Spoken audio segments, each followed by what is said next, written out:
CG board कक्षा 10वीं के विद्यार्थियों को गणित सब्जेक्ट के बहुत ही महत्वपूर्ण प्रश्न बताने वाला हूं।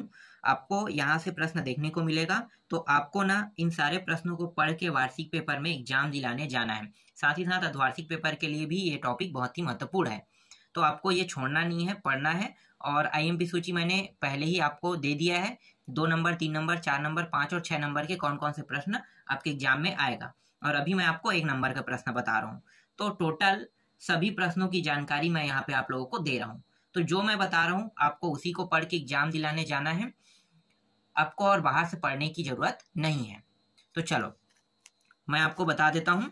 सही विकल्प चुनकर लिखिए में। देखो पहला है रेखाखंड, यहाँ पे दिया है ए बी, इसके ऊपर जो बाल लगा है ना, ये रेखाखंड को दर्शाता है ना, एक रेखा को। तो ए से बी बिंदु को क्या कहते हैं? रेखा बोलते हैं। तो ये ऊपर में बाल लगा है वो रेखाखंड है। तो यदि रेखाखंड ए बी को बड़ा करने पर रेखाखंड पी क्यू मिलती है तो एक्स स्केल गुणक हो, तब पी क्यू बराबर एक्स ए माइनस बी के सही मान है। तो देखो बड़ा होगा ना इससे, तो एक्स बड़ा कर दो। तो एक्स बड़ा कहाँ पे भाई? देखो ये छोटा है, ये एक्स बड़ा है, एक्स एक से बड़ा है, तो यही इसका आया होगा, इसका उत्तर रहेगा। ठीक है, अगर यहाँ पे क्या होता है, छोटा करने के लिए कहते हैं तो ये उत्तर लेते हैं। ठीक है, आगे देखो। दूसरा है यदि रेखाखंड ए बी को छोटा करने पर आर एस मिलती है तो एक्स के स्केल गुणक हो, तब आर एस बराबर एक्स ए इंटू बी के लिए सही मान है। तो इसके लिए क्या करेंगे? छोटा कह रहा है ना, तो क्या लेना है? एक्स छोटा किससे? एक से, ये वाला आ जाएगा इस बार।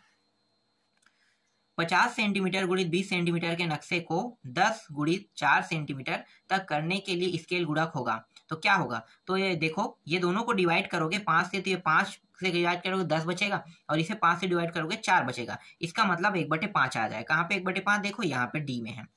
ठीक है, चौथा देखो, यदि किसी स्केल में 8000 मील को 1 इंच मान लिया गया हो तो 8,64,000 मील का मान इंच में होगा, तो कितना होगा? तो 8000 से भाग कर दो 8,64,000 को, तो यह आ जाएगा, भाग देने पर इतना आएगा।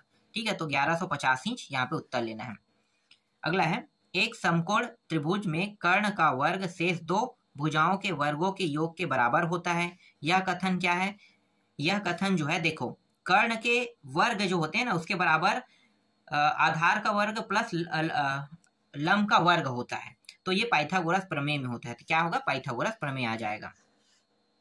इसके बाद देखो अगला, यहाँ पे डेल, ठीक है, सॉरी, त्रिभुज ए बी सी समरूप है त्रिभुज पी क्यू आर। तो ए बी अनुपात पी क्यू 4:5 हो तो क्षेत्रफल त्रिभुज ए बी सी क्षेत्रफल त्रिभुज पी क्यू आर होगा। तो क्या होगा? तो ये जो ए बी सी त्रिभुज है ना, ऊपर में ये बढ़ जाएगा, मतलब इसका क्या हो जाएगा? वर्ग हो जाएगा, और नीचे जैसा वैसा रहेगा। तो वर्ग करने पर कितना आएगा? 16, और ये नीचे 5, तो कहाँ पे है? 16/5 यहाँ पे है। ठीक है, ये इसका उत्तर रहेगा।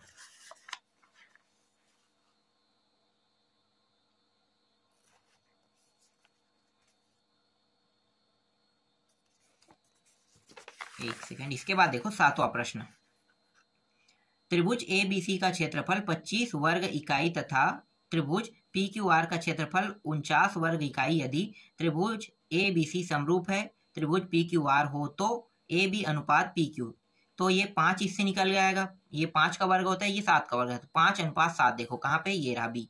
तो बी क्या होगा? इसका उत्तर हो जाएगा। ठीक है, इसके बाद मैं आपको दिखा रहा हूँ और भी प्रश्न है, जैसे कि यहाँ पे देखो, एक वृत्त की त्रिज्या 10 सेंटीमीटर तो उसका व्यास होगा, तो उसका व्यास होगा तो कितना होगा? तो अगर त्रिज्या 10 सेंटीमीटर इसका दोगुना होता है तो 2 से गुणा कर दो, 2 20, तो 20 कहाँ पे? यहाँ पे है, 20 आ जाएगा। नेक्स्ट है एक वृत्त की त्रिज्या 5 सेंटीमीटर हो तो केंद्र से 3 सेंटीमीटर की दूरी पर स्थित जीवा की लंबाई तो 8 सेंटीमीटर हो जाएगी। इससे एक कम होता है, मतलब 5 दूनी 10 करोगे और 10 करोगे तो 10 से 2 कम करो, कितना होगा? 8 हो जाएगा। या त्रिज्या से करोगे तो 1 कम और 4 दूनी 8 हो जाएगा। किसी वृत्त के केंद्र से 5 सेंटीमीटर की दूरी पर स्थित जीवा की माप 24 सेंटीमीटर तो वृत्त की त्रिज्या होगी। तो वृत्त की त्रिज्या कितनी होगी? तो उत्तर क्या लें? वृत्त की त्रिज्या 13 सेंटीमीटर होगी। ठीक है, ये हो जाएगा। नेक्स्ट है किसी चतुर्भुज के चारों शीर्ष वृत्त पर स्थित होते हैं, उसे क्या कहते हैं? उसे हम कहते हैं चक्रीय चतुर्भुज कहते हैं। यहाँ पे आपको क्या लेना है, चक्रीय चतुर्भुज लेना है। एक चक्रीय चतुर्भुज का एक कोण 60.5 अंश हो तो उसका सम्मुख कोण, तो उसका सम्मुख कोण कितना होगा, तो यहाँ पे आपको आंसर ले लेना है 119.5 ले लेना है। वृत्त की छेदक रेखा वृत्त को कितने बिंदुओं पर प्रतिच्छेद करती है, तो उत्तर क्या लेना है, तो उत्तर यहाँ पे ले लेना है 2 बिंदुओं पर प्रतिच्छेद करती है।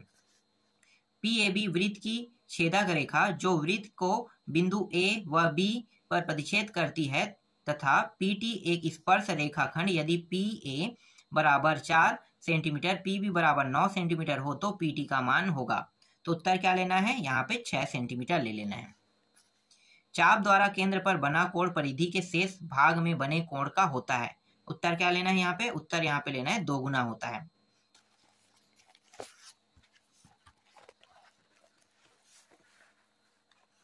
इसके बाद देखो 9वां है स्पर्श रेखा और स्पर्श बिंदु से जाने वाली त्रिज्या के बीच का कोण, तो बीच का कोण कितना होगा, तो यहाँ पे आपको लेना है 90 अंश होता है। एक रेखा खींच दो तो 180 अंश रहता है और बीचों बीच काट दो, कितना होगा, 90 अंश के कोण बन जाएगा ना। यहाँ पे देखो 10वां है यदि PAB वृत्त की एक छेदक रेखा है जो वृत्त को बिंदु A व B पर प्रतिच्छेद करती है तथा PT एक स्पर्श रेखाखंड है तब निम्न में सही संबंध, तो उत्तर क्या लिखना है, तो यहाँ पे आपको उत्तर लिखना है PA इंटू PB बराबर PT स्क्वायर होगा, ये आ जाएगा। वृत्त का अंश माप में होता है तो 360 होता है, माप में 360 हम हमेशा लेते हैं। इसके बाद 12वां देखो 5 सेंटीमीटर त्रिज्या वाले वृत्त का केंद्र 0 है तथा बाह्य बिंदु P से वृत्त की एक स्पर्श रेखाखंड PT बराबर 12 सेंटीमीटर, तो P से केंद्र O की दूरी कितनी होगी, तो ये इसकी दूरी होगी 13 सेंटीमीटर। चलो रिक्त स्थान देख लेते हैं, तो देखो रिक्त स्थान को देखते हैं। तो रिक्त स्थान में देखो पहला प्रश्न क्या है, वृत्त के परिमाप को समानता खाली स्थान कहा जाता है, उत्तर क्या कहोगे, परिमाप को क्या कहते हैं, परिधि, ठीक है, परिधि। वृत्त को जो गोल रहता है ना, ऐसे गोल खींचोगे तो इसे क्या कहते हैं, परिधि, और इसी को परिमाप भी बोलते हैं, ठीक है। वृत्त के खाली स्थान से होकर जाने वाली जीवा को व्यास कहते हैं, तो यहाँ पे केंद्र लिखना है, केंद्र से होकर जाने वाली ही रेखा बस को क्या कहोगे, व्यास, तो यहाँ पे केंद्र आ जाएगा, मैं लिख देता हूँ। वृत्त की सबसे बड़ी जीवा क्या कहलाता है, सबसे बड़ी जीवा को व्यास ही कहा गया, जबकि व्यास कभी भी जीवा नहीं कहलाता है, ठीक है, उसके सबसे नजदीक से जाने वाले को ही हम व्यास कहते हैं। वृत्त के केंद्र से परिधि के किसी बिंदु की दूरी को वृत्त की खाली स्थान कहते हैं, तो उत्तर क्या लेना है, यहाँ पे त्रिज्या, ठीक है, त्रिज्या ले लेना है। वृत्त की त्रिज्याओं की संख्या खाली स्थान होती है, तो वृत्त की त्रिज्याओं की संख्या जो है ना अनंत होती है, अनेक अनंत, ये ले सकते हो। वृत्त की किसी जीवा एवं उसके संगत चाप के मध्य क्षेत्र को खाली स्थान कहते हैं, तो यहाँ पे क्या आएगा, यहाँ पे वृत्तखंड आ जाएगा, वृत्तखंड। वृत्तार्ध का कोण खाली स्थान होता है, तो यहाँ पे आपको लेना है 90 अंश होता है, वृत्तार्ध का कोण जो है 90 अंश का होता है। इसके बाद 8वां देखो चक्रीय चतुर्भुज के सम्मुख कोणों का योग खाली स्थान होता है, तो यहाँ पे लिखोगे 180 अंश होता है। किसी चक्रीय चतुर्भुज के एक कोण 60 अंश है तो उसका सम्मुख कोण खाली स्थान अंश का होता है, तो उसके सम्मुख कोण कितने का होता है, 120 अंश का। बाह्य बिंदु से वृत्त पर खींची गई स्पर्श रेखा की खाली स्थान लंबाई होती है, तो समान लिखना है, यहाँ पे समान लंबाई होती है। वृत्त के व्यास के सिरों पर खींची गई स्पर्श रेखा परस्पर खाली स्थान होती है, तो यहाँ पर आपको लेना है समांतर, समांतर यहाँ पे उत्तर ले लेना है। नेक्स्ट है वृत्त के केंद्र से जीवा पर डाला गया लंब जीवा को खाली स्थान करता है, तो यहाँ पे उत्तर क्या लेना है, समद्विभाजित, 2 भागों में बांटना, इसे हम क्या कहते हैं, समद्विभाजित कहते हैं। नेक्स्ट है दो वृत्त सर्वांगसम कहे जाते हैं यदि उनका क्या है, यदि उनका त्रिज्या क्या है, बराबर हो, ठीक है, त्रिज्या बराबर हो तो सर्वांगसम कहे जाते हैं। इसके बाद देखो नेक्स्ट और है, 1 मिनट यहाँ पे दिखाई देगा, वृत्त के किसी चाप द्वारा एक ही खंड के कोण आपस में खाली स्थान होते हैं, तो उत्तर क्या लिखना है, यहाँ पे बराबर लिखना है। वृत्त के केंद्र और जीवा के मध्य बिंदु को मिलाने वाली रेखा जीवा पर लंब होती है और एक वृत्त के 2 चाप बराबर हैं तो उसके द्वारा केंद्र पर बनाया गया कोण बराबर, यहाँ पे बराबर लेना है। एक वृत्त की त्रिज्या 10 सेंटीमीटर है तो उसका व्यास खाली स्थान होगा तो उत्तर क्या लेना है, 20 सेंटीमीटर होगा, 20 सेंटीमीटर। ठीक है, नेक्स्ट देखते हैं। एक वृत्त का व्यास 10 सेंटीमीटर है तो उसकी त्रिज्या खाली स्थान होगी, तो उत्तर क्या लिखना है, 5 सेंटीमीटर। ठीक है, आगे देखो, किसी वृत्त का व्यास इसकी त्रिज्या का खाली स्थान होता है, तो त्रिज्या का क्या होता है, दुगना होता है, दुगना ले लो यहाँ पे। वृत्त की परिधि के किसी बिंदु पर व्यास द्वारा अंतरित कोण, उत्तर लेना है 90 अंश, 90 अंश आ जाएगा। और यहाँ पे उस जीवा को जो वृत्त के केंद्र से होकर जाती है उसे क्या कहते हैं, उसे हम व्यास कहते हैं। ठीक है, इस तरह से। चलो और भी प्रश्न है और देख लेते हैं। सही जोड़ी मिलाओ, सही जोड़ी मिलाओ बोल रहा था मैं, खाली स्थान बोल रहा हूँ ना, खाली स्थान में देख लेते हैं। इसमें से बहुत सारे प्रश्न आते हैं ना, इसलिए इसमें थोड़ा सा ज्यादा है प्रश्न, लेकिन क्या करेंगे, पढ़ना तो पड़ेगा, पढ़ेंगे तभी पूरा पूरा नंबर आएगा। ठीक है, तो आपको कुछ नहीं करना है, एक बार कम से कम सुन लेना है और हर एक वीडियो को देख लेना है। ठीक है, आगे देखो, सभी आकार के वर्ग खाली स्थान आकार के होते हैं, तो उत्तर क्या लिखना है, यहाँ पे समरूप लिखना है। सभी आकार के वृत्त खाली स्थान आकृति के होते हैं, तो यहाँ पे भी समरूप आ जाएगा, समरूप। दो समरूप आकृतियों के माप में विशेष अनुपात होता है, जिसे हम क्या कहते हैं, जिसे हम स्केल गुणक कहते हैं। तो यहाँ पे आपको ले लेना है स्केल गुणक। समरूप आकृति में आकार के बदलाव को खाली स्थान कहते हैं, तो आकार के बदलाव को क्या कहते हैं, स्केलिंग, स्केलिंग कहते हैं। 5 सेंटीमीटर रेखाखंड को 10 सेंटीमीटर करने के लिए स्केल गुणक खाली स्थान होता है, तो कितना होता है, स्केल गुणक 2 होता है। और ये 10 को 50 से कर दोगे तो यह 1/5 आ जाएगा। सातवां, समरूप बहुभुज की संगत भुजाएं समान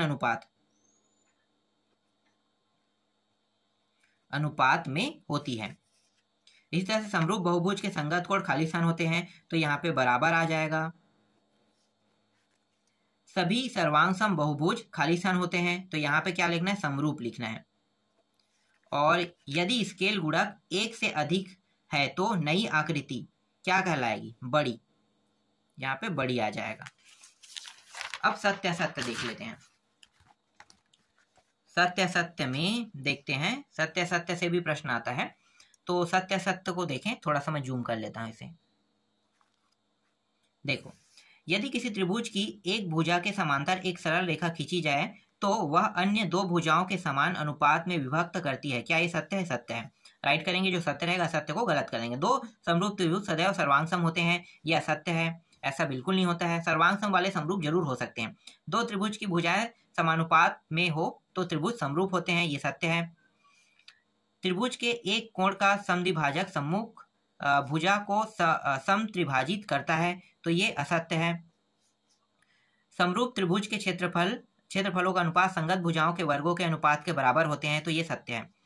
2 त्रिभुज की संगत भुजाएं अनुपातिक हो तो वे त्रिभुज समरूप नहीं होते हैं, तो उत्तर क्या लिखना है, यहाँ पे असत्य लिखना है। समकोण त्रिभुज में कर्ण सबसे बड़ी भुजा है, तो ये सत्य है। यदि 2 त्रिभुज समकोणिक हो तो त्रिभुज समरूप होंगे, तो ये सत्य है। थेल्स प्रमेय का कथन है, यदि किसी त्रिभुज में कोई सरल रेखा उसकी 2 भुजाओं को समान अनुपात में विभक्त करे तो वह तीसरी भुजा के समांतर होती है, तो ये असत्य है। यदि 2 त्रिभुज सर्वांगसम हो तो वे हमेशा समरूप होते हैं, तो ये सत्य है। यदि 2 त्रिभुज समरूप हो तो उसकी संगत भुजाएं हमेशा बराबर होती हैं, तो ये असत्य है। यदि 2 त्रिभुज समरूप हो तो वे हमेशा सर्वांगसम होते हैं, ये असत्य है।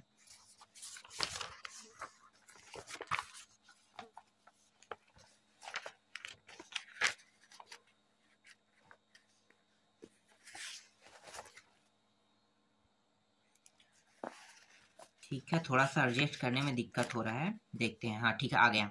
देखो यहाँ पे क्या है, यदि 2 वृत्तों की त्रिज्याएं समान हो तो वे वृत्त सर्वांगसम होते हैं, ये सत्य है। ठीक है, यदि किसी बाह्य बिंदु से वृत्त पर खींची गई दोनों स्पर्श रेखाएं असमान होती है, ये असत्य है। वृत्त की सबसे बड़ी जीवा त्रिज्या कहलाती है, ये सत्य है, असत्य है। इसके बाद है अर्धवृत्त में अंतरित कोण समकोण होते हैं, ये सत्य है। किसी बाह्य बिंदु से वृत्त पर खींची गई स्पर्श रेखाएं तुल्य नहीं होती है, यह सत्य है। दीर्घखंड में अंतरित कोण न्यून कोण होता है, यह असत्य है। यदि वृत्त के चाप सर्वांग सम हो तो उनकी संगत भुजाएं बराबर होती हैं, ये सत्य है। वृत्त के किसी बिंदु पर खींची गई स्पर्श रेखा स्पर्श बिंदु से खींची गई त्रिज्या पर समांतर होती है, ये असत्य है। चक्रीय समांतर चतुर्भुज वर्ग होता है, यहाँ पे देखो 9वां, ये असत्य है। 10वां, वृत्त की समान जीवा केंद्र पर समान कोण अंतरित करता है, ये सत्य है। और 11वां है, वृत्त की एक ही अवस्था में बने कोण आपस में बराबर होते हैं, ये सत्य है।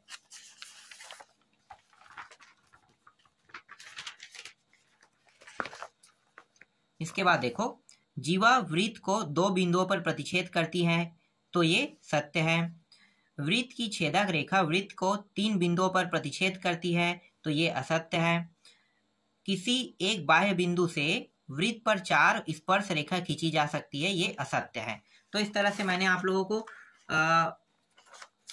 अध्याय 11, 12 और 13 से आईएमपी प्रश्न बता दिया है और आप सभी को इन्हीं प्रश्नों को पढ़ना है और इससे आने वाले सारे प्रश्न भी मिल चुका है। तो आपको और ज़्यादा कहीं से देखने की जरूरत नहीं है, जितना बताया जा रहा है उतना पढ़ोगे तो आपका नंबर 90 से ऊपर चला ही जाएगा।